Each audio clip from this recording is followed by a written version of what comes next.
Good evening po mga kababayan. Sir, this is Jam, the Filipino channel ang inyong pong lingkod. So today is July 1, 2026 at tayo ngayon ay papunta dito yan sa may B. Tuason Street, Barangay 584, Sampaloc, Manila. At dadalhin po natin sa may WCT Center, Lane B, sa may BGC, Port Bonifacio, Taguig po yan. Okay, so tingnan natin kung hindi ba traffic. So traffic talaga dun eh. Magbabalik po tayo mamaya unti po pag nakuha na po natin sila. Disclaimer naman po, ang content po natin ay kalsada at hindi ang passenger. Kaya naman sakasakali man po na may marinig kayo mga pangalan ng lugar, pangalan ng tao, pangalan ng organization, si government o private man yan, ay wala pong kinalaman ng channel nito at wala pong pinapatukulan. Lahat po ng pinag-usapan dito ay pawang dito lamang po yan sa loob at wala pong pinapatungkulan sa labas. Magbabreak po tayo mamaya unti po pag nakuha na po In 70 meters, turn right onto B2 Street.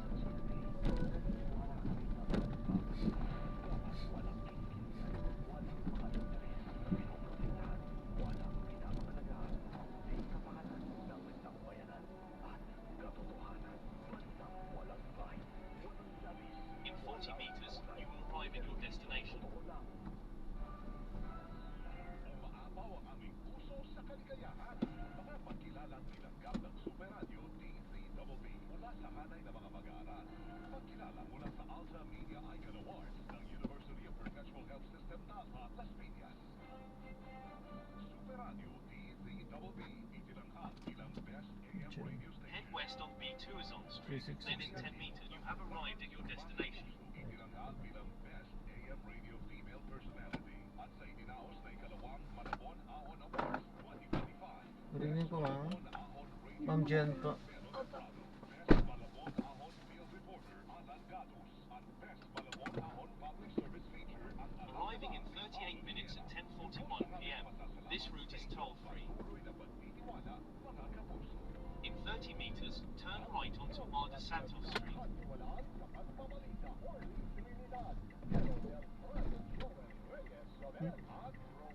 Tama po dito. Pwede po dito sa kahit ikot na lang po. Pero pwede din po dito masikip na ang pindahan.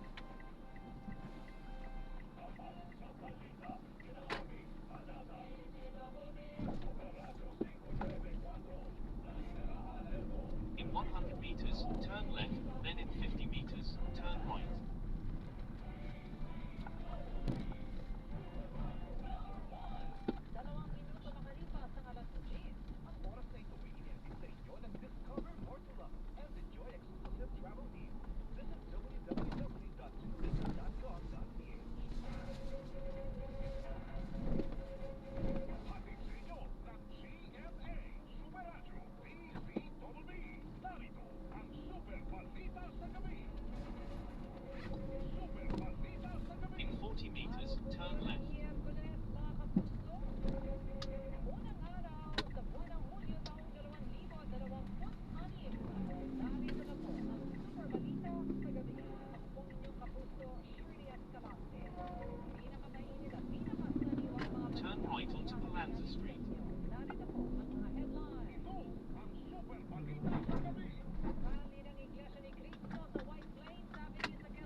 epekto sa supply ng tubig sa Metro Manila at mga karating lalawigan. Sinabi ko ni Engineer Patrick Dizon, tagapagsalita at tagapangasiwa ng Water and Sewerage Management Department ng MWMS. Kabila ito ng pagbaba ng antas ng tubig sa Angat Dam.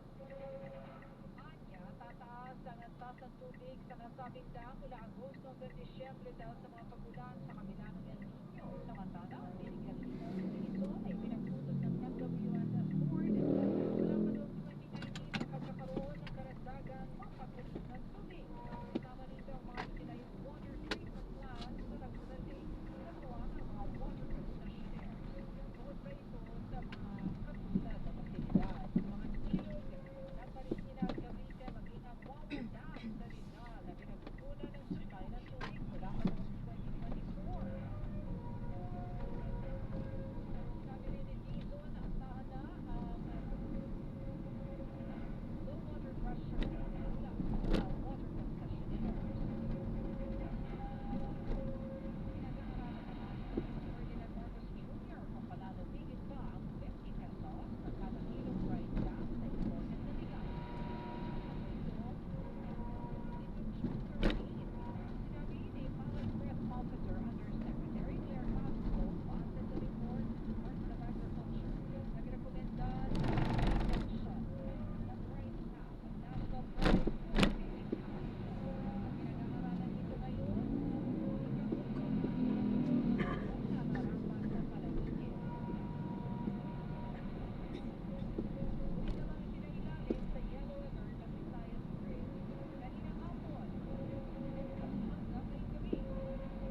pangalan ng terrorist group habang idineklara ng Federal Bureau of Investigation at Department of Justice ng Amerika na national security threat. Kaya pinalaan ng mga magulang. Pinagbibilangan umano ang bata at inuha ang mga bihong kinakaibigan. Kinakaibigan umano ng grupo ang mga bata, kinukuha ang kanilang loob at kaunti-unting hinihikayan na gumawa ng patitigil pa at mapahal na gawain. Buhay naman yan ang binuo ng anarchistic violent extremism network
Barangay Santa Cruz, Mayoda, sa Leyte. Tinanggal naman sa pwesto ang isang tauhan ng Taguig City Police Station dahil sa umunay ginawang sexual harassment sa isang walang taong gulang na batang babae. Sa pahayag ng Southern Police District o SPD, inalis ng pulis sa pwesto habang sinasagawa masusing investigasyon. Sa hiwalay na pahayag ng NAPOLCOM, sinabing formal ng imahe ng reklamong administratibo laban sa pulis para sa grave misconduct at conduct unbecoming of a police officer. Personal na pag-usabi na ng biktima sa NAPOLCOM para ipuyat ang ilang minanong kanyang lalo kung makabigan ito sa victim at makailang ulit na hinawakan ang mukha ng bata. Ang Pilipinas naman mag-utos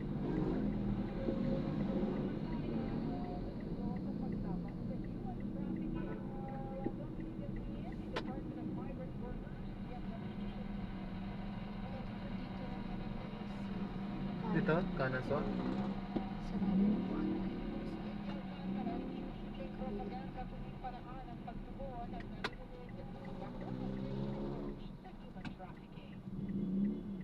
Sarado po doon.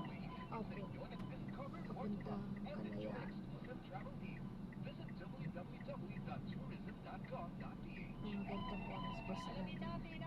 sarado. Tapos pagka dito kung saan nakakaliwa din na tayo. At dito po dire-diretso lang. Dito. Opo, sa kanan. First, bago pa sa one place ko mula sa southbound batang nag-EDSA ng buwabagan ang tarik ng trapiko sa bahagi nag-Connecticut. At makalipas niyan ay naging grid ko na ulit. Mabilis na yung tarik ng trapiko bago naman sumapit sa pinakapaanan sa Confidence flyover. At pag-iutan naman dito sa terminal sa Confidence EDSA ay medyo maayos ito, pero wala pa rin sa malaki na doon sa Corinthians sa Garden ay buwabagan ang tarik ng trapiko. Dito ang yung lane ang nagagamit pa ng mga motorista, yung dalawang lane na meron pang mga moving barriers ay hindi pa ito magdaanan ng mga motorista.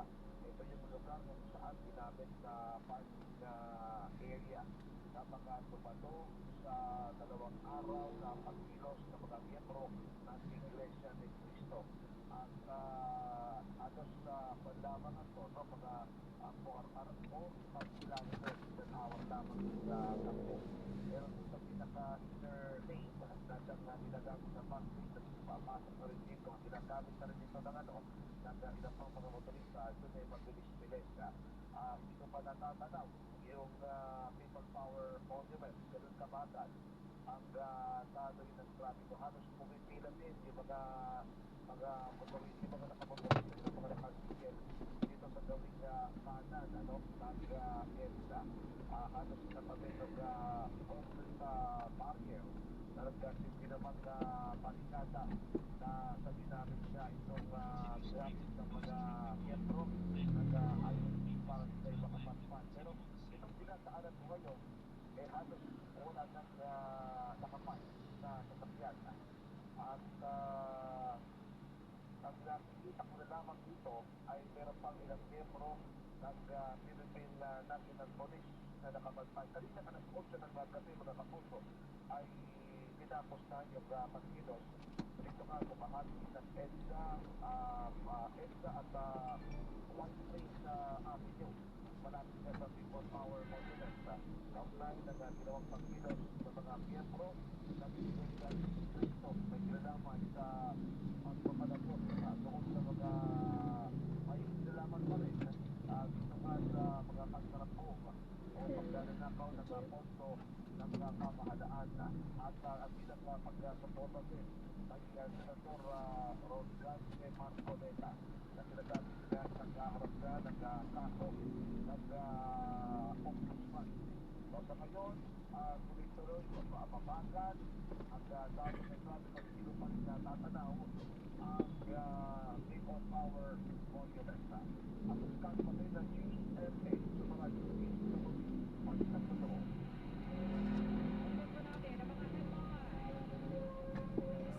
Rally ng Iglesia ni Cristo sa White Plains ng INC tutuloy bukas sa Liwasang Bonifacio sa Maynila. Pangulong Bongbong Marcos nagtungo sa Canada ngayong gabi para sa opisyal na pagbisita. Caretaker Committee na kinabibilangan ni na Executive Secretary Ralph Recto, Agrarian Reform Secretary Conrado Estrella III, at Labor Secretary Francis Tolentino itinalaga. Bagyong Henry. Area of responsibility ngayong gabi. Paghina ng water pressure sa mga ng Maynila ng Manila Water ipinatutupad na kasunod ng pagbawas ng alokasyon ng tubig mula sa Agdam. Rekomendasyong palawigin pa ang pagpapatupad ng 50 pesos na price cap sa imported na bigas pinag-aaralan ni Pangulong Bongbong Marcos. Mas mababang pasahe sa eroplano asahan ngayong Hulyo dahil sa surcharge. May sensitive sa mga takbuhan, kilo nahulihan ng baril sa loob ng paaralan. Mga magulang ng mga nasawi sa pamamaril sa Tacloban City, pinapila sa Senado na ibaba ang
Araw po ng Miyerkules ngayon, ang petsa ulo na ng buwan ng Hulyo. Ano naman po yan? Kailangan isusuri na ang gat at yung iba pang mga dam natin. Dahil samantala, ako ay matatapos na yun dyan. At ulitan, ilipat na. Sa diba? Dito sa EDSA laking hirap na. Ako nadali na ako. Oo, linggo ng gabi.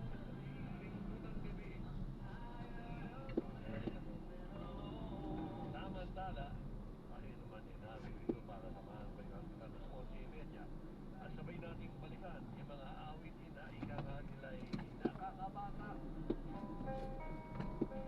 Ako magkakisip ko yung mga senior. At tutuwa na. Pag ikaw tumatagal ka na ding single. O, ito na nga pamilya, ha?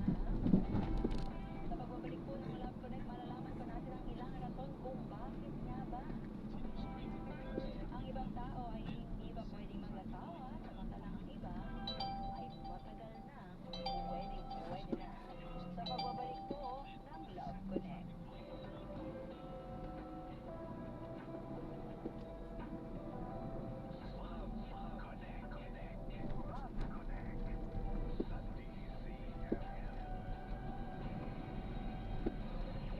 Mga balitang kumpirmado, sigurado, DCMM. Jericho Rosales po, ibang level na tayo. For liver health, Silimarin plus multivitamins, Liverate Pro. I take it every day with proper diet and exercise. Ang Liverate Pro ay maaaring makatulong sa proteksyon ng atay at support and aid sa treatment ng chronic inflammatory conditions tulad ng fatty liver. Mag-liver up na! Silimarin plus multivitamins, Liverate Pro. Silimarin plus multivitamins is the generic name of Liverate Pro. Symptoms persist, consult with protection at tulong sa atay. Liverate Pro. May Silimarin, may multivitamins pa. Liver up na tayo with Liverate Pro.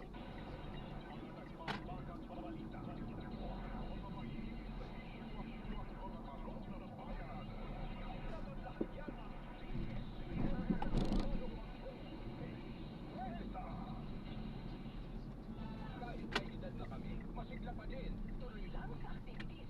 On the go! Dahil sa healthy lifestyle at tulong ng Artisan. Para sa mga active adults, may Artisan. Ang Artisan ay underrated type 2 collagen at MSM. Kasama ng proper diet at exercise, maaaring makatulong ang Artisan. Let's go! Make your move, baby. Artisan. Let's go! Bumabagal ang garaw lives. Join me at Artisan. Ang Artisan. Mabibili ang Artisan sa mga leading drugstores nationwide. Hanggang maalala ang Artisan ay hindi gamot at hindi maaaring gamitin kung hindi ka hayaan mo kapihin ang pagpapay na mo. Magritan sa saliw ng mga paborito mong tugtugin. Puno ng magaganda at alakalan ng nakaraan. Sa Remember Ito po. Your Music. Apat. Kasama si Kuya Dan. Martes hanggang Sabado. Hindi na pasok po. Pinakasi heavy sa DCMM Radio Ano po, gagawin? DCMM SM Radio. Balitang kumpirmado, sigurado. Sa DCMM Radio Patrol City, Puebla. DCMM, numero 1 sa aksyon. Ayun, good evening po. Ay, yung drop na po natin. Sana maraming salamat po sa panonood. Hanggang sa muli po, ingat. God bless. Paano po?